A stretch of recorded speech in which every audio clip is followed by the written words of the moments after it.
Okay, thank you everyone for coming out, and please can we give a fabulously huge welcome to our future president, Mr. Andrew Yang.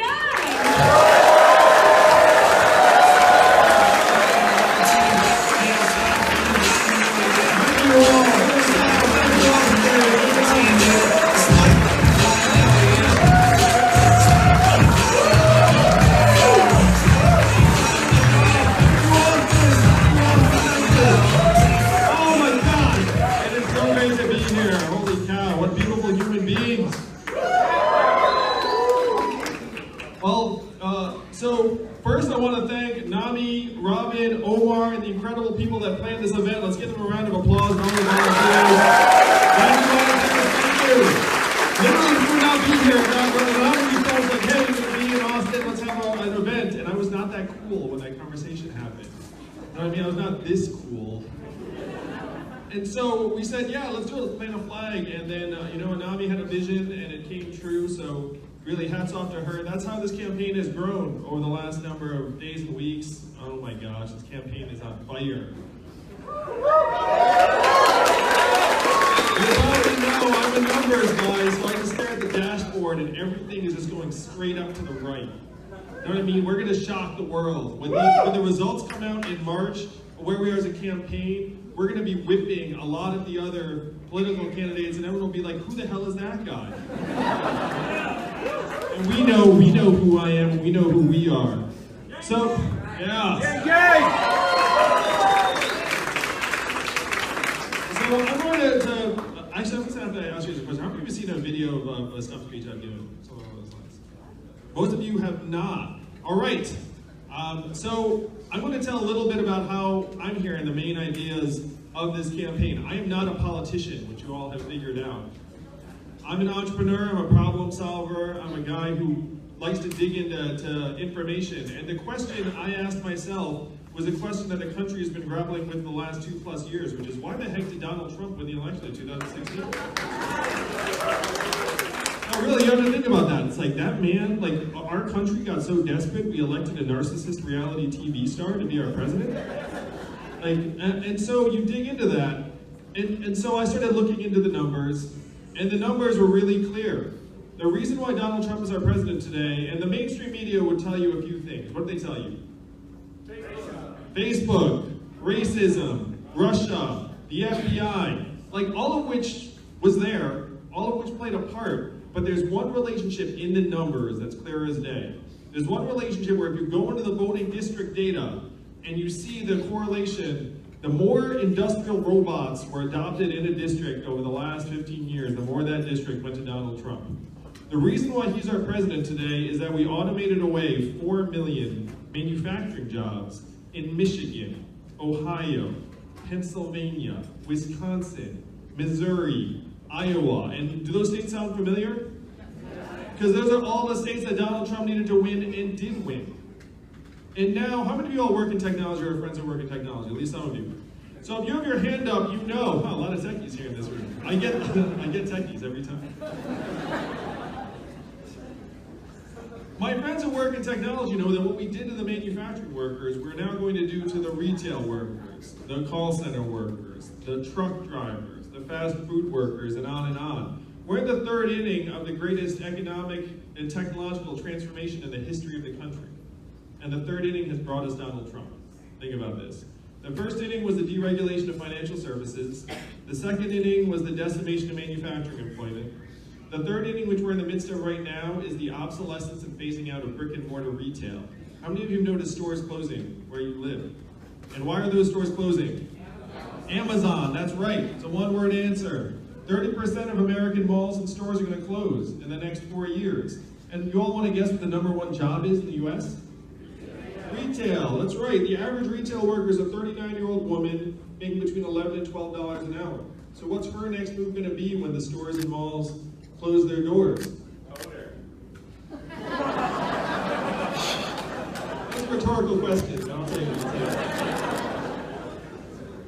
Being a truck driver is the most common job in 29 states, including Texas. There are 3.5 million truckers, average age 49, 94% male. So the people you think was truck drivers, was actual truck drivers. There's not some other type of truck driver.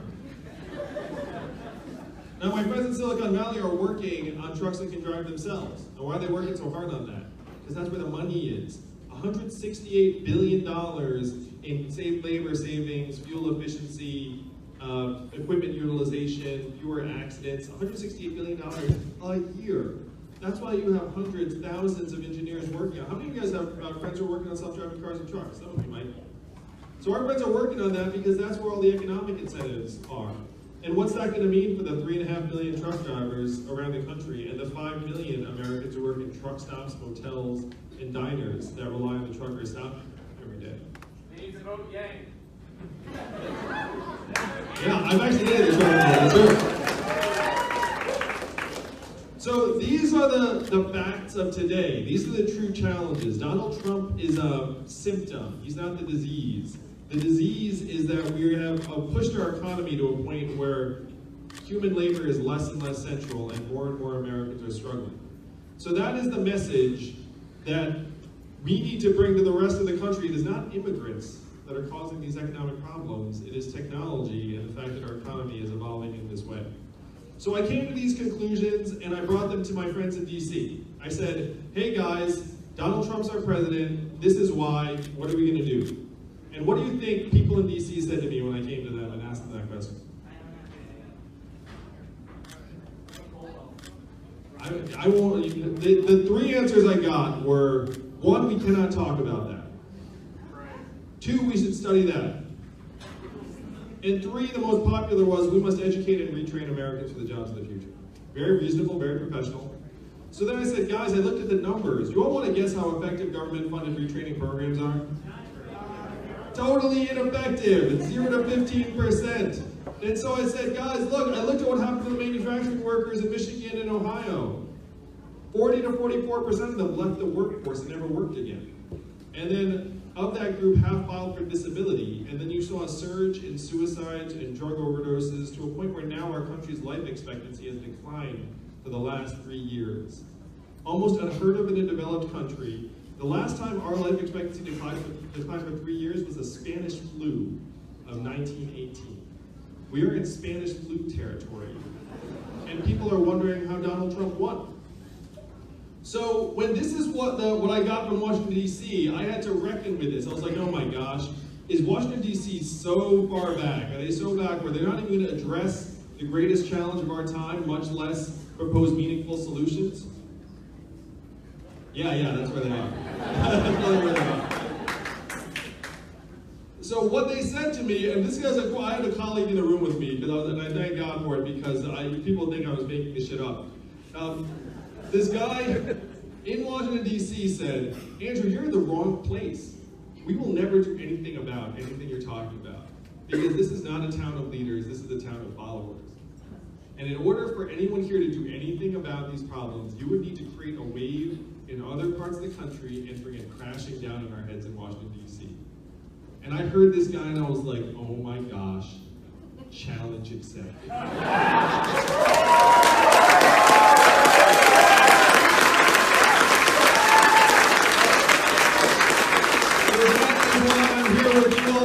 Because the wave is on, and holy cow, is it getting bigger and stronger every single day. If you've heard about me, you've heard that I'm the Asian guy who wants to give everyone $1,000 a month. And those are both true facts. But then if you look at the basis of the Freedom Dividend, giving everyone $1,000 a month, it's actually as American as the founding of the country. Thomas Paine was for this in the beginning, the early days of the U.S. He called it the Citizens Dividend. Decades later, Martin Luther King championed it, called it a guaranteed minimum income the year before he was assassinated. Milton Friedman and 1,000 economists signed a study saying this would be tremendous for our economy and society if we had a guaranteed income. So much so that under Richard Nixon, the House of Representatives passed the Family Assistance Plan twice that would have guaranteed a minimum income for every American family of about $30,000 for a family of 4. And the reason it didn't pass and become law was that Democrats in the Senate wanted an even higher income threshold. And then that moment was lost But 11 years later, one state did pass a dividend, where now everyone in that state gets between $1,000 and $2,000 a year. And what state is that? And how do they pay for it? Oil. And what is the oil of the 21st century? Technology. Marijuana, no. Technology. It's technology, that's right.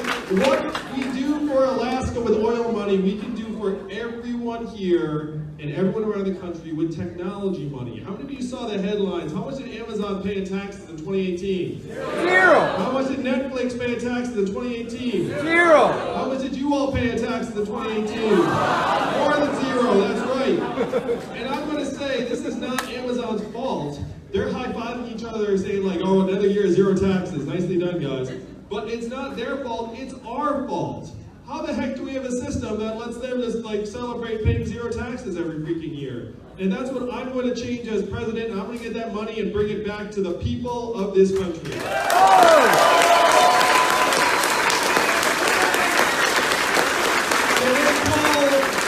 Alaska, they call it a petroleum dividend. We're going to call this the tech check. And everyone's going to love the tech check. We're going to bring the tech money back to the American people, where it started from. We're going to build a trickle-up economy from human beings, families, and communities up. And sure, Jeff Bezos and the gang will get some of that money. They'll get that, it's cool, you know, Amazon Prime and all that. But while we get that money, what's going to happen? It's going to make our families stronger. It's going to make our children healthier. It's going to increase graduation rates, health outcomes, mental health. It's going to reduce domestic violence. It's going to reduce hospital visits. We're going to get that money and we're going to spend it right here in our communities.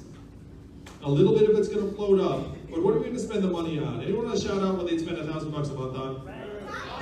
Food, rent, childcare, tacos, tuition. Yes, the point is the money stay right here in Austin. Because you know, in a country where 78% of people are living paycheck to paycheck and 57% can't afford an unexpected $500 bill, we're going to use this money to pay our bills. It's going to make our lives better, but it's also going to infuse our local economies with newfound strength. It's going to create over 2 million jobs around the country in Main Street businesses where people actually live and want to patronize those businesses.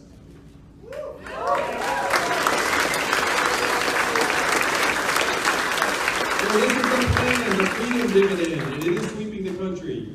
I'm going to quote a rapper in Atlanta who said, I don't know who Andrew Yang is, but he wants to give me $1,000 a month. And that's true, that's also true. So that's big move number one, the Freedom Dividend. Build a trickle-up economy, a human-centered economy. Number two is we need to get healthcare off the backs of American families and workers. Because it is totally messed up in the richest and most advanced country in the world. When we get sick or injured, we're more worried about paying for our health care than we are getting well. Am I right? How messed up is that? Yeah, it's totally immoral and we can fix it. There is so much, and the thing that drives me crazy, because you guys know I like numbers, when someone's like, oh, how are you going to pay for it? How are you going to pay for it? Are you kidding me? We spend 18% of GDP on our healthcare right now, like twice as much as other countries for worse results. And people are like, how are you going to pay for it? Like, there's almost no way we could help but save money if we go in. Really, like, it's crazy. Like, we all know the horror stories. It's like, oh, I was in an ambulance, and it cost, like, you know, $5,000. It's like, oh, I got some stitches. It was, like, $1,200. Or it's like, how are stitches $1,200? Like, for the stitches themselves.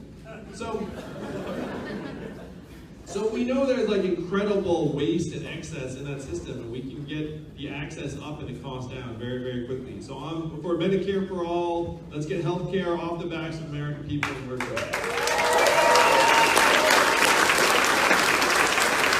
Now, so number one, the Freedom Dividend. Number two, Medicare for all. And number three, I'd like to talk about my family. My wife is at home right now as we're together. My wife's at home with our two boys, 6 and 3, one of whom is autistic. She hasn't been working since my older was born. She used to work in a corporate marketing role. And so what is her work now figured in at GDP? 0. What is the market value of her work at? 0 also. But if she were to go back to a marketing job, then we'd be like, oh, that's much more valuable. And we all know that's nonsense. We know that the work she's doing right now is just as important and challenging and vital as any hedge fund analyst or software programmer. Thank you.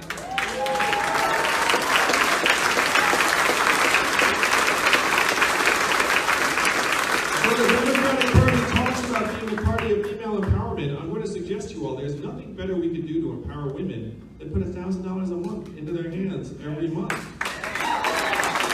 There are millions of American women who are in exploitative or abusive jobs or relationships because they don't have the freedom, the economic freedom, or the income to walk away. So by putting this money into women's hands, we're going to empower women, but we're also going to start recognizing and compensating women for the vital and unrecognized and uncompensated work that goes on in our families and communities every single day.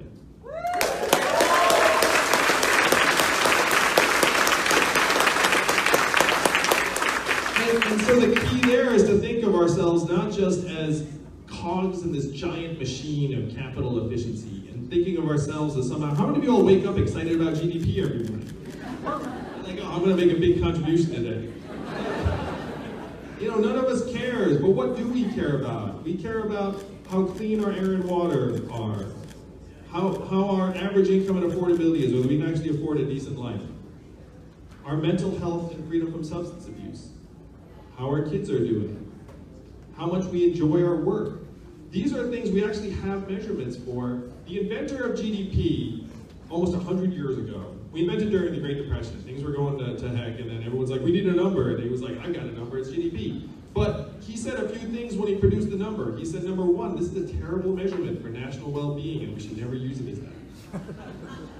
Number two, parenthood and motherhood are so important, we should put them into the number.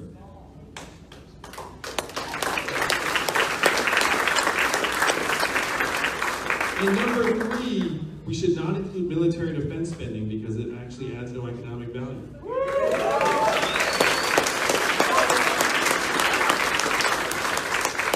So of course we ignored all three of those things, and now we're riding GDP off a cliff. Because robot trucks can be great for GDP, but it's going to be very, very bad for humans. So what we need to do is we need to evolve from GDP to a measurement system of the economy that actually correspond to how we are doing, so that we can see if we're dying younger, if we're killing ourselves more often, if we're all on drugs. That's actually economic progress or lack thereof. So what I'm going to do is I'm going to go to the Bureau of Labor and Statistics. I don't even need Congress for that, that's the beauty. I can just, like, after I'm president in 2021, thanks to you all, have a major party. And then the next week I'm going to go down the street to the Bureau of Labor and Statistics and say, hey guys, GDP, kind of old, sort of stupid. We're going to update it now to the American scorecard, and it's going to include all these other measurements. And then at the State of the Union, I'm going to present them every year and be like, hey guys, this is how we're doing, here are the real numbers, and let's try and get these numbers going in the right direction. How does that sound to you all? Am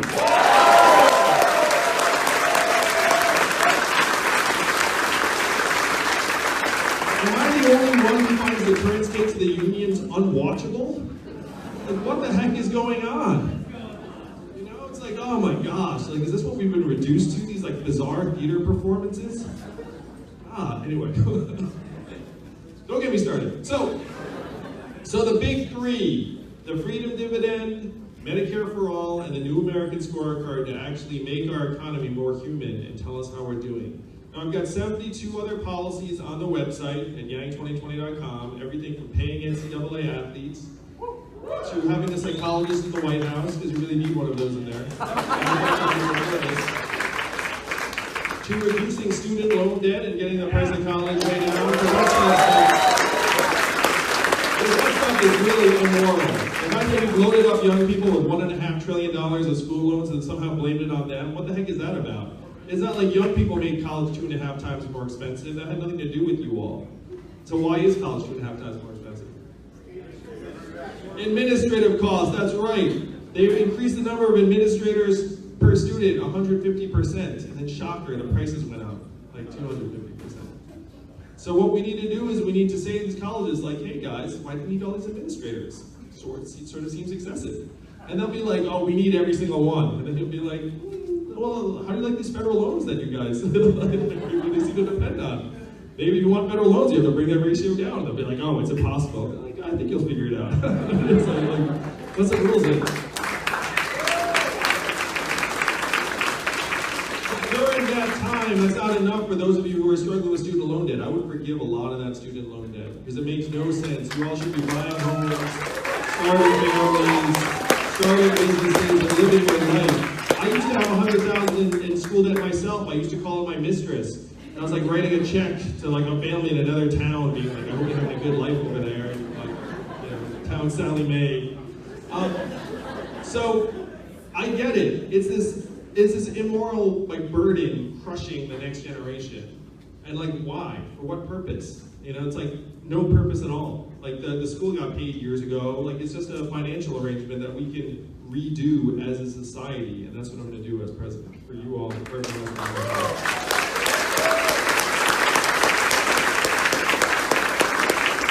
So I've got a whole set of policies, and you might have been keeping track of this. We're well on the way to make the Democratic primary debates in June and July.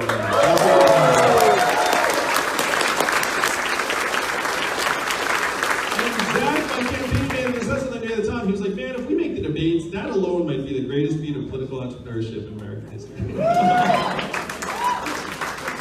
But we're really not going to stop there. We're going to cruise through that 65,000 mark so quickly, sometime next week, and then we're just going to keep on trucking. And share some numbers with you all. We've raised something oh gosh, make sure it's an accurate number. We raised over $500,000 in the last 3-4 weeks, or something like that. It's something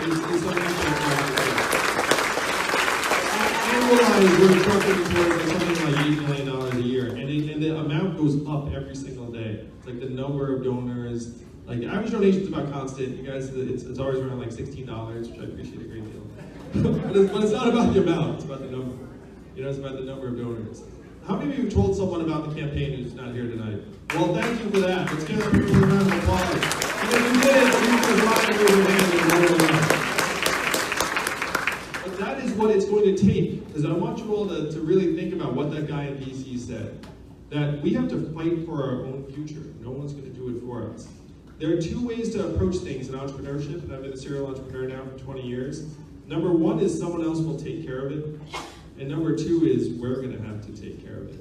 And I'm going to tell you guys, this is definitely situation number two. We're going to have to make this happen together. So who here is with me in creating this wave and bringing it to Washington?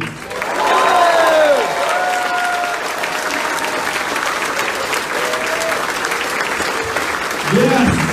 We're going to solve the problem, am I right? Am I right? We're going to show that this is still a democracy, that we are still in charge, that we have a vision, that we do not need to just get trampled underneath the engine of capital efficiency. We can make this economy work for us. We're the owners and shareholders of this country. There is nothing stopping the majority of citizens of the country from declaring ourselves a dividend, and that is exactly what we're going to do. Am I right? Yeah. So we definitely need your help. We need your help to spread this message around the country. With your leadership and help, we can take this vision of a 21st century economy and change the course of history of this country.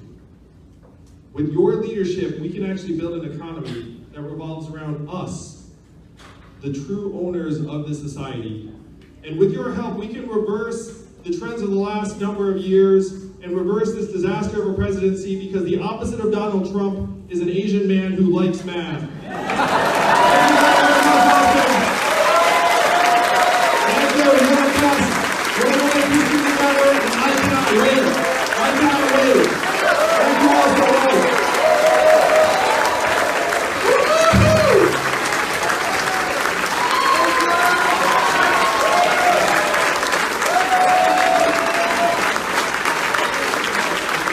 Let's give it up for Andrew Yang! We love you!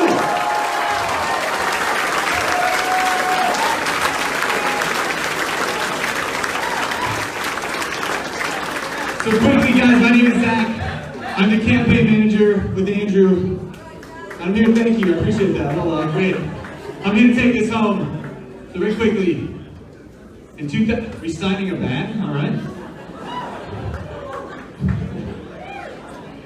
In 2018, the New York Times called us a longer than long shot. A longer than long shot. Do me a favor, guys, look around right now. Does this feel like a longer than long shot to you? Absolutely not. Next week, we're going to hit 65,000 donors and keep on cruising. That sounds like a longer than long shot to you? We are outraising almost every single Democrat in the country for the presidency. Does that sound like a longer than long shot to you? No! But why? Why is that? As awesome, it is. And as awesome as you are, Andrew, it's not just about you. It's not about me, it's not about Carly, it's not about team. It's about us. It's about the American people waking up and hearing someone talk sense. Because we're tired of the fights. We're tired of this pandering solutions that don't actually help. We're hungry for real solutions. Folks, it is not left. It is not right. It is forward. Yeah, it is not left. It's not right. It's what? So that's what we're going to do, folks. We are going to get this man on the debate stage. But I have one question for you before we leave this evening, guys. And Andrew said this. If we want to make something happen, we're going to have to fight for it. So the ask that I have on behalf of our campaign and every other sport around the country is, will you fight for this man? Will you fight for Andrew Yang? I can't hear you. Will you